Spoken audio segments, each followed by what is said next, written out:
Attitude Broadcasting presents BSS Carolina with your host, Rocky. JPP, not only are you a giant, but you're a dummy giant. Giant dummy. You'll be in the same unemployment line as Steve Clifford. New job, Release Roberts. Linsanity's a Hornet. We call us hockey experts. Easy. You know who the next Jordan is? LeBron. It's not his fault. It's just because I like playing devil's advocate. Never again. Hall of Famer. Tannehill. Game over. Don't worry, I'll wait. We've all said it. None of us are hockey experts. I guess we are. We're beating hockey experts. And big shots. PJ Harrison. Rudy Gobert. JPP. What a dingling. Linssanity. I said better. I didn't say good. Roy Hibbert. What a dingling. If Duncan gets the 7 rings, not his fault. With Jordan, you got plenty of money. Get you a driver. Bump that. Side pieces. Ronda Rousey. You can listen to the show on Stitcher, Spreaker, iTunes, and iHeartRadio. And follow us on Twitter at BSS Carolina.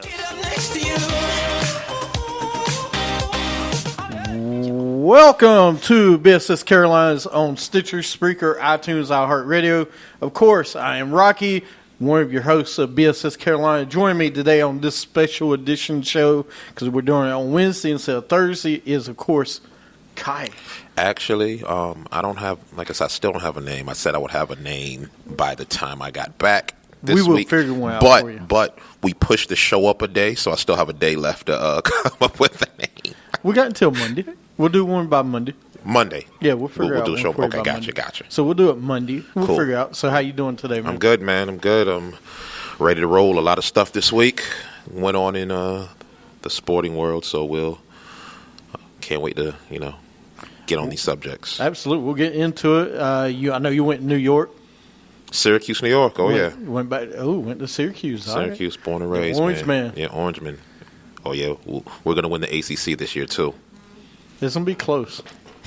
It's going to be – ACC is going to be a lot of fun. It is good. It is. But, yeah, we'll talk about ACC a little bit maybe today. But Big Shot's not here today. He couldn't be here today. Oh, he's lucky. He's lucky. Very lucky he's because, lucky. We got a lot of Cowboys to talk about today. So if y'all on Periscope don't like it, we'll talk about it briefly. But, yeah, everybody on Periscope, welcome to the show. You got any questions during the show, let me know. Welcome, let Periscopians. Periscopians, we're answering any questions during the show.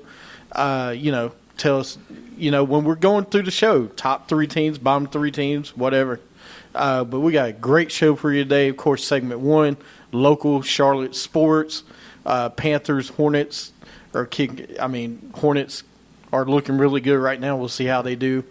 See if they can keep it going until the All-Star break.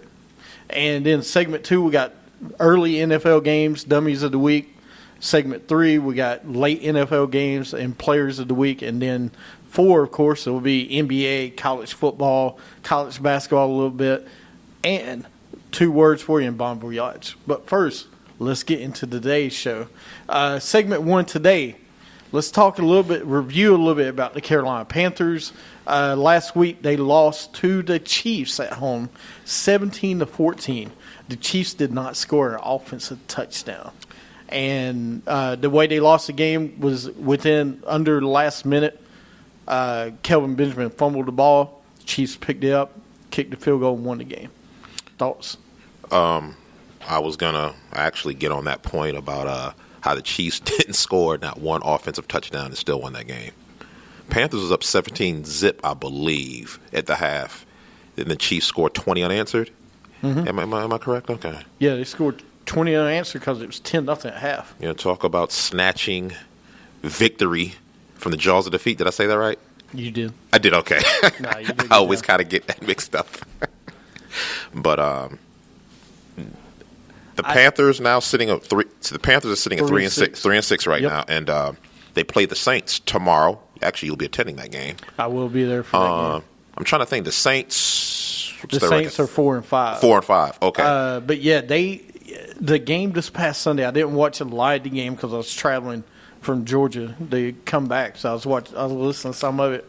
I watched some of it. But, thoughts on the game, they just Cam threw a bad interception, a pick six. That's there. real bad. They just unenthusiastic whatsoever. There's no enthusiasm on the team.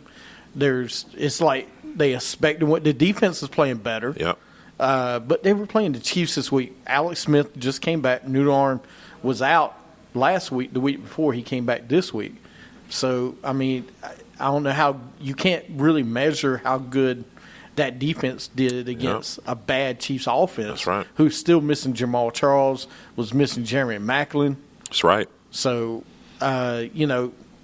see how they do this week because that's going to be a test, playing the Saints this week. Yeah, that offense, defense. yeah.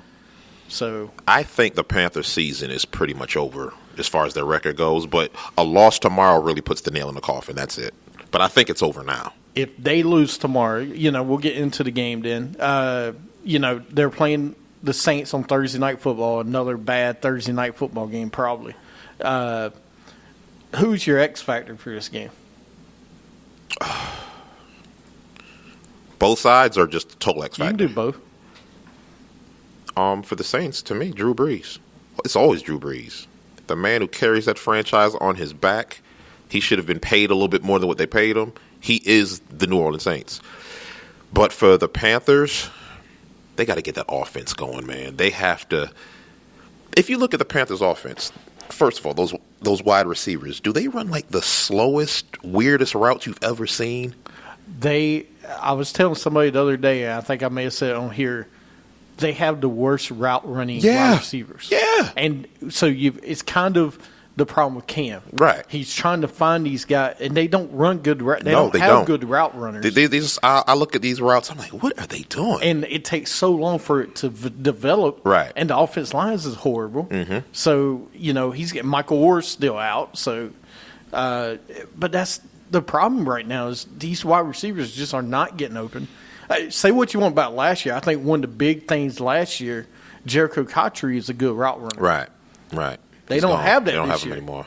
So, you don't have one person that runs a really good route in the wide receiver corps. And I don't consider Greg Olsen wide receiver. Me either. They have a bunch of big receivers, which is good, but none of them have any escapability. And you can say Ted Ginn Jr. all you want, but he has to catch the ball too. He has a case of the dropsy sometimes, and if he could ever get that together, man, whew. I've mentioned every week on the show, I don't understand why they don't do more wide receiver screens. Yeah. Or, have Benjamin and Funchess block. Especially for Ginn, right? Open. Yeah. Get Ginn open. Yeah. Get Philly Brown open. Yeah. Those two guys Those are two speedsters, right. And they don't do it. They refuse to do any quick passes. The offensive coordinator for that team, Mike Shula, they need to really stretch that playbook out because Cam is the de facto running back on that team. Right, absolutely. Period. And I still don't understand that. I mean, the more Jonathan Stewart gets the ball, the better he is. Yeah. All right. Has he even been healthy his whole career? I can't even. He was healthy last year. But I think he missed a couple games last year. He missed a couple games, right. But you look at him down the stretch the second half of the season, he really put it on. One of the big reasons they made the Super Bowl was Jonathan Stewart. Mm-hmm. The season he had, the last 8 games of the season. Had a big game in Seattle and everywhere else. And I think Cam is their leading rusher this year, I believe, too. Or top 2. I mean, he's close. Yeah, he's right there. I mean, they have to do something with that offense because that's what it is to me. It's the offense. Right. I mean, for example, look at Dallas. All right, we're 8-1. Mm-hmm. Our defense is not that good, but our defense isn't on the field all the time. Right. We're cut our minutes like 10 minutes off, so we're not always on the field. And if the offense scores points and does get the defense will help the defense. So if the Panthers would control the ball more and not turn the ball over and put up points, it would help the defense to get better. Right. And it's not horrible. But my X factor for this game, for the Saints, I think it's going to be the running backs. I think it'll be Hightower and Ingram. Last 3 games, they've had about 70 yards each. Mm-hmm. last 2 or 3 games. So I think it's huge for them to be able to get some rushing. Last time Ingram came here, he had a big game on a Thursday night game, over 100 yards, and they won the game. Mm-hmm. So I think it's big for him to do that. And because if Breeze is passing it 50 times, I think it's going to be way too many They need to get some deep plays to Cooks. Watch for that to happen. I like him. I like Brandon Cooks a lot. For Panthers offensively, I mean, it's the offense. It's the whole. It's Cam Newton, the whole. I was going to say. That's what I was going to say. Yeah, that's what I'm saying. I mean, they need to hit some big plays. And they're not. I don't know what happened to Benjamin, man. I don't know. Gosh. Well, in his defense, though, coming off that injury, he won't be 100% till next year. Right. That's like a 2-year type recovery time. On an Achilles, was it his Achilles? Yeah, it was his Achilles. ACL. And MCL. Yeah, so that he won't be 100% until next year. But still, he's not what he was his rookie year at all, man. He's dropping the ball, getting it stripped from him like last game. They have to get it together. They really do, because like I said, their season's over to me, honestly. But tomorrow night's loss tomorrow night will be the final nail in the coffin. The only reason I say their season's not over yet is because the Falcons are 6-4. Mm-hmm. They're only 2 games out. Right. There's 7 games left. They're 2 games out, and so they still play the Falcons. They played the Saints this week for the second time, and they still play the Bucs. So you got 3 more divisional games you can catch. And lost to all 3 of those teams. Right, they did, but they've gotten them again. Is it 3 times? Yeah, they lost to the Bucs, they lost to the Saints the first time around, and they lost to the Falcons. Right, so they're 3-4 in the conference. But if they win, 0-3. You're right. I'm sorry. Yeah, they would have to. I mean, if they win these next 3 games against them, 3-3. Think about it. The Falcons. I've never trusted the Falcons. You're right. I've never ever trusted them. They can blow this division easy. Right. And the Bucs and Saints are only a game ahead. Right. Do we trust the Bucs yet? Not really. Do we trust the Saints the wrong way? No. If somebody in the East, NFC East this year was in this conference, then probably. But we don't trust any of them. I like the Falcons better, but that NFC South is a weird division, man. Every year, that's a weird division. Every year is like that. Did the Panthers win the division 2 years ago with the 7 wins and a tie? 7, 8, and 1. 7, 8, and 1. They had 7 wins and a tie in one division. Crazy. Who do you have for this game? Who you picking? Panthers or Saints?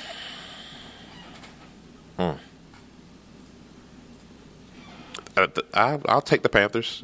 I mean, their back is against the wall. They have to win this game. If they don't win this game, that's it. 3-7. I think they don't come back. They don't come back from 3-7. No matter what else happens that division, they don't come back from 3-7. I agree with you. They have to win this game because, first of all, a couple of things. Schedule don't get any easier. Not at all. Okay, for them. After this week, they're at Oakland. Right? Tough. At Seattle. At Washington the next week, Monday night game. At Washington? At Washington, because I'll be going that one. The Josh Norman game. Yep, Josh Norman game, the 19th. And then the last 2 games of the season is home to Atlanta and then at Tampa, the last 2 games. So, you have to win this game. Actually, that's the game I'm going to, I believe. The Atlanta game, the Christmas Eve game. Yeah, Christmas Eve? I should be going. I think I'm going to that game. Yeah. But they have to win.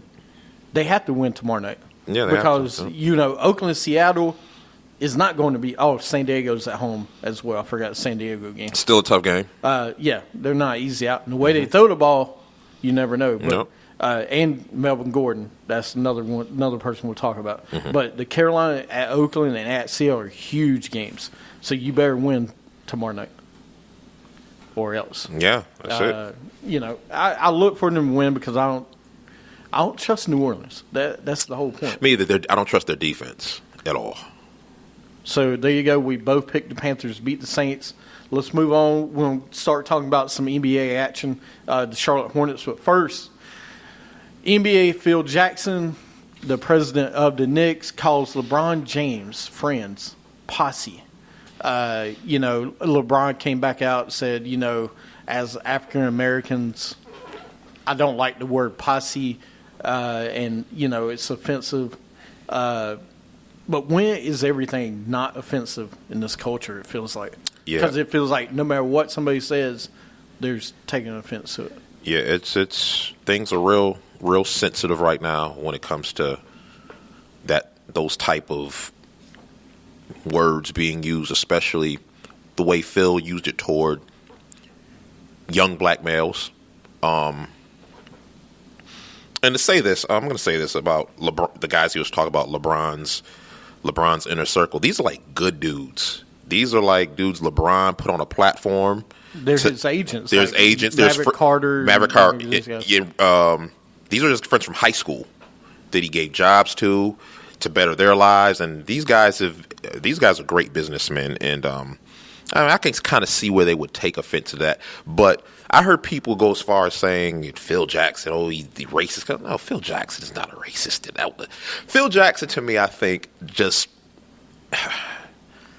I don't know, because I've never heard him use that word before in all the years that we've known him and seen him and listened to him. But it was just it was a wrong choice. It was probably maybe the wrong choice of word to use in that situation, referring to those guys. I don't know. It's kind of a slippery slope, man. But like I said, we live in a day and age where we got to be careful of some of the words that we say, and I don't know. Those are good guys, and maybe Phil. I think Phil should have came out with at least some type of public apology today. I don't know how people would have taken it, if they had taken it as genuine or not. I don't know. So, but that's kind of my take on it. Posse. He could have used a better word. Just a better word. I mean, not that posse's a bad word, but right. It's, I don't know. We live in a sensitive time right now where we got to kind of be careful of what we say when we're referring to a person or group of people. I can't understand how an African American would feel about saying it. I can't. I can't sit here and argue that I do, because I don't. Right.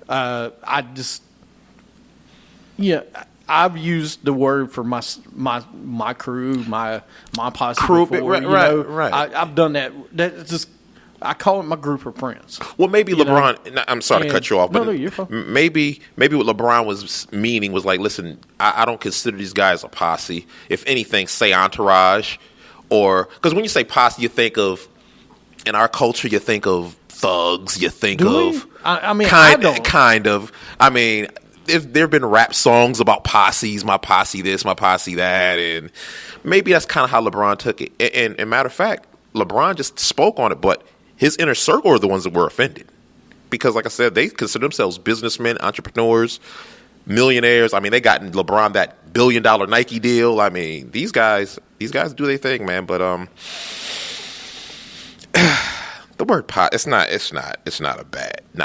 bad word at all. Now, yeah, because I remember this was more. It's just the way it was used. Right. I remember when Allen Iverson was coming out of Georgetown, and the word was used back then. His crew, his posse. I don't know if you remember it, but I remember. Oh yeah, absolutely. Everybody was mad about him traveling with. With everybody else. And I'm not comparing Allen Iverson's group inner circle to LeBron's. Because Iverson's inner circle was they're kind of wild. They were kind of. Right. So I wonder if people still, when they see that, I hope at some point in this country we can move past every time somebody says a word that they offend somebody.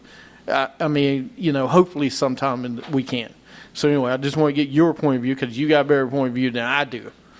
Yeah, I've been African American for a long time now. I know. As long as I've been, But yeah. So anyway, that's our little bit of thoughts on this. Hopefully we all will move on. The next thing I want to talk about real fast was the Charlotte Hornets. Friday. They lost to the Raptors, 113, 111. DeMar DeRozan had over 30. Kemba Walker had 40 points, so it was one of the best games of the season. It was here in Charlotte. I didn't get a chance to go, but I had family that did go to the game. They said it was a great game, probably one of the best games of the season to watch. But it was absolutely a great night of basketball at Charlotte because they had a concert after the game. But it was one of the best games you could go to. Moving into the next game we'll talk about, they played Sunday. They lost to the Cavs 100-93. The Cavs beating them. LeBron had his normal triple-double for the season. But I was talking about Sunday. They lost at the Cavs 100-93. All right. Okay. Yeah, I'm good. But the Hornets lost to the Cavs on Sunday. Then yesterday they beat the Timberwolves. That was a pretty good game. Yeah, I was watching the game. Very impressed with. They beat the Timberwolves 115-108. Another big game by Batum last night. Mm-hmm. They're having, Kemba went out for a few minutes and came back. There was a scare. Last night, Batum had 18 points, but Kemba had 30 points and 12 field goals made. Kaminsky was probably the big one. He had 20 points last night. That was the big addition. And Marco Bellinelli, 12 points. Mm-hmm. This guy who out of nowhere. And the third piece of the big three, Roy Hibbert, 9 points. Jesus. 9 points. He had 9 points and 4 rebounds. 7'2" guy had 4 rebounds. Yeah, 4 exactly against the Timberwolves. Exactly. Look, Roy Hibbert, man. I don't want to be one of those guys that come on here every week and trash Roy Hibbert, but my God. But the Hornets. So they finished this week 1-2. They had 2 tough losses, the Raptors and Cavs, but they played them tough. I mean, the Raptors and Cavs, 2 conference finals last year.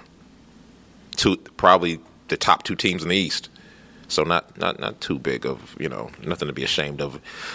No shame in losing to the top 2 of the top 2 teams in the East. So, but if you look at the conference right now, Cavs are 9-1, the Hawks are 8-2. The Hawks, yeah. The Hawks are 8-2, the Raptors and the Hornets are 7-3. And my Pistons are coming. Your Pistons are 6-5. The Bucks 5-4. The East is going to be. The Bulls are 7-4. They beat the Blazers. They beat the mess out of Portland last night by 20. Yeah. They got 3 games of 20-plus point victories already this season. And you know what? I didn't think. And they didn't have Rondo playing. And they're surprised. That surprises me too because they don't have any shooters on that team. Mm. They don't have anyone that can stretch the floor. McDermott's been playing good. They have him, but I think they just needed maybe one more guy that could spread the floor. I mean, McDermott, he should have been playing 2 years ago. He should have got significant minutes like 2 years ago. I agree. But the Bulls are surprising me. So this week, the Hornets, they're at home on Friday to the Hawks, Saturday at New Orleans, Monday home to the Grizzlies, and then Wednesday, day before Thanksgiving, they're home to the Spurs. 2-2. 2-2? Oh, they'll go 2-2. They'll go 500. Kind of the way they've been playing so far. They've been a little bit above average. The Hawks is a huge game. That is. Absolutely huge. Dwight Howard, of course, here in Charlotte, who's been playing really good with that Hawks team. Actually, he has. I'll say 2-2 because the Pelicans and Grizzlies, they should win. I don't know. And then they got the Spurs at home, man. That's going to be a brutal, tough game. Yeah, they're not beating the Spurs. They're not beating the Spurs at all. But I like what the Hornets are doing. Like I said, they stay competitive. They stay that middle of the pack Eastern Conference team that it's good enough to maybe be a 4 through 6 seed. I have to give them credit. Right now, they're the third, fourth best team in the East right now. Yeah. The third team, really, Atlanta, and Cleveland. Yeah. I mean, Toronto's been playing good, but the Hornets, I mean, we'll see if they can keep it going. I got to give Steve Clifford credit. Yeah. I don't do that often in this show. Because I didn't see that coming. I didn't see this coming with them.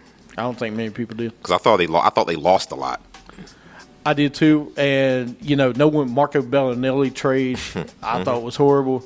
It looks good right now. I always thought he was pretty good, though. Anyway, I always kind of thought he was. I mean, when he was in San Antonio, he was part of the system. He did pretty good, and then he went to Sacramento. But I think Clifford is using everybody. He's not. That's what I like. That's what I like about him. He's using everybody this year. I haven't seen this in years past, but he's using everybody. That's what I like about him. Jeremy Lamb, when he comes back from injury, he'll play more. I like him too. I wish I can't wait for him to kind of be what I thought he would be. Well, you see, that's what we thought he was going to be in Oklahoma City. Yeah, he was supposed to be that third guy after James Harden left. Yep. Right. He never did. He never panned out. That was it for our local sports. Everybody stick around on Periscope. We got another couple shows coming up, and we'll talk about NFL, get into the other games of the week, dummies of the week on the next segment. You're listening to BSS Carolinas.